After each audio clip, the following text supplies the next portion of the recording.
Hi guys, and welcome to today's task.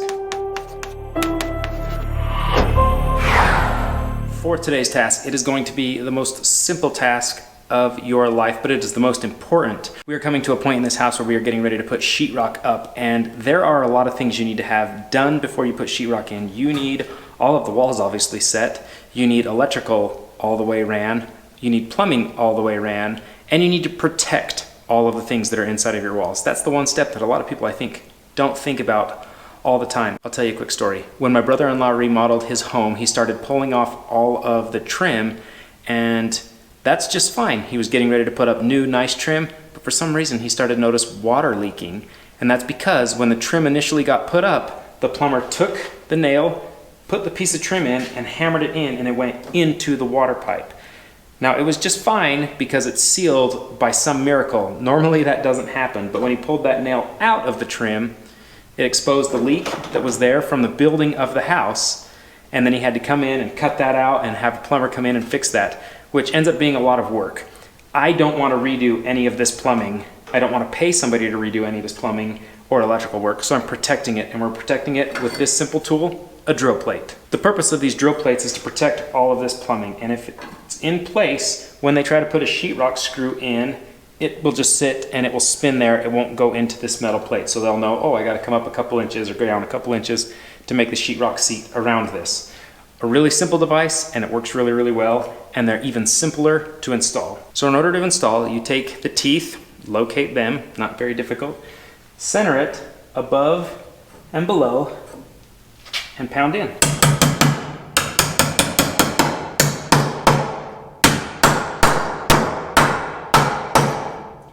There you go. Now, when they put sheetrock in, they'll never be able to drill through those. I'm going to show you a few more locations of where we're going to put these drill plates. So you can't tell, but our main line comes in. Here's a pressure reducer, and it comes in behind this piece of wood and then goes here. I don't have to put a drill plate here because this piece of wood is 1.5 inches thick, and with a 1/2 inch of sheetrock on top of that, their 1.25 inch screw will not go in and bump that. It will not be able to dig in through that at all, so I know that this is safe. So you just have to keep in mind how shallow these are. This is less than 1 inch with the sheetrock. There's a chance it might not, but I don't want to risk it. These plates are cheap. The plumbing and repairing is not. So here's where the main water comes into the house, and it goes up into the ceiling, and you can see the drill plate right there. These two are more than 2 inches up into that floor joist, so I don't have to worry about them as well. Now this may not be the easiest to see, but this is my drain that goes down into pretty much our sewer. This is where our toilet comes in, it meets in here and then goes out.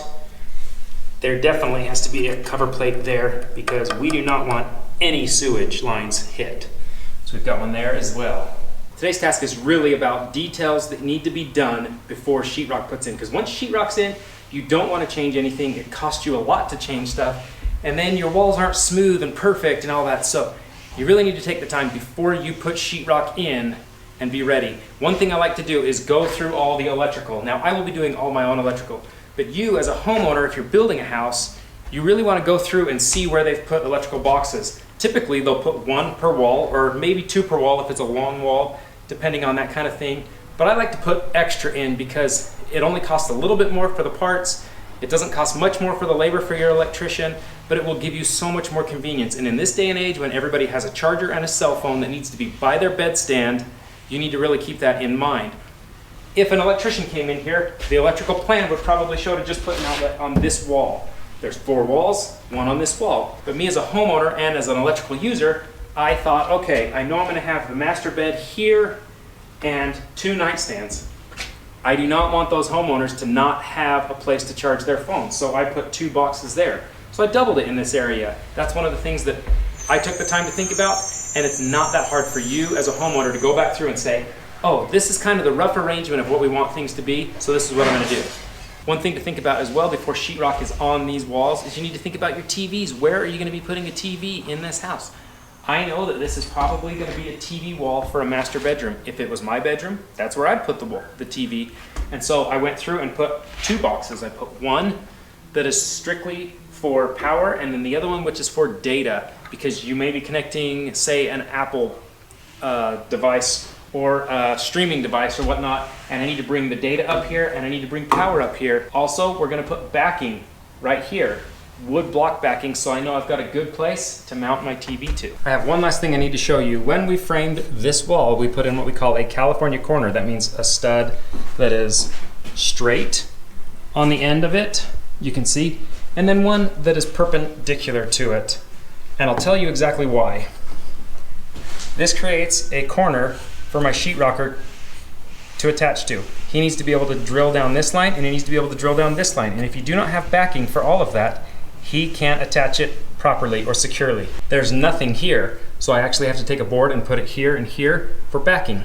And if we look up in the ceiling, this wall just goes straight across, and the sheetrock will attach to this joist, but it won't have anything to attach to up there, so I actually have to put backing on top as well. All right, now we have backing for our sheetrock all the way up. So I've gone ahead and cut two 2x6s that'll give me at least something to back a TV mount to, and I've got them cut and ready, and we'll just put them in.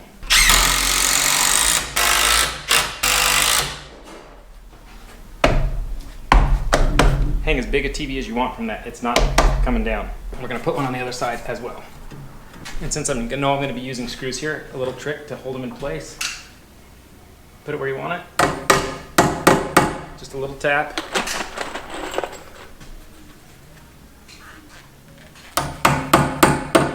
And now they're ready to screw in. Okay, you guys, I have one last tip that I want to show you guys before you put up sheetrock. We are a long ways off from that once again, but once the sheetrock goes up, you will not see anything behind here. So if something gets buried, like an outlet box, you'll never know or never remember if you didn't do this one trick. And this is it. I know I have an outlet right here, so I want to take my spray paint and make a mark right there. I have an outlet here, same.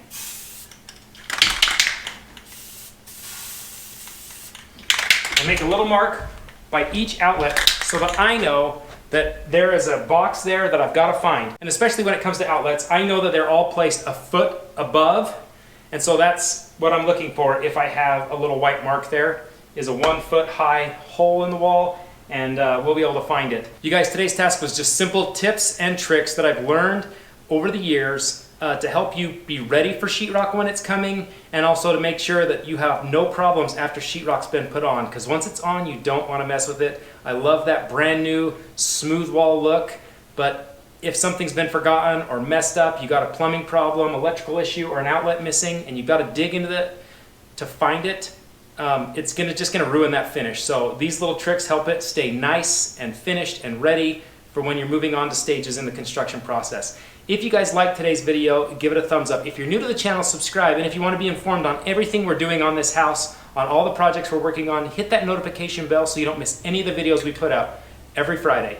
Until then, we'll see you guys. I'm going to measure it. I'm going to center it above these two, right about there.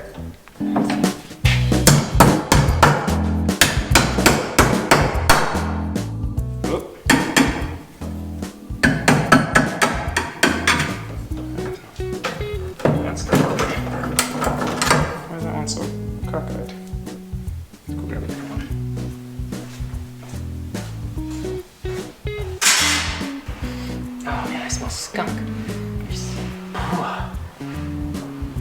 That's bad. That's close. If there's a freaking skunk in this basement, oh my gosh. I've heard something scurry in here a couple times. Freaking son of a gun.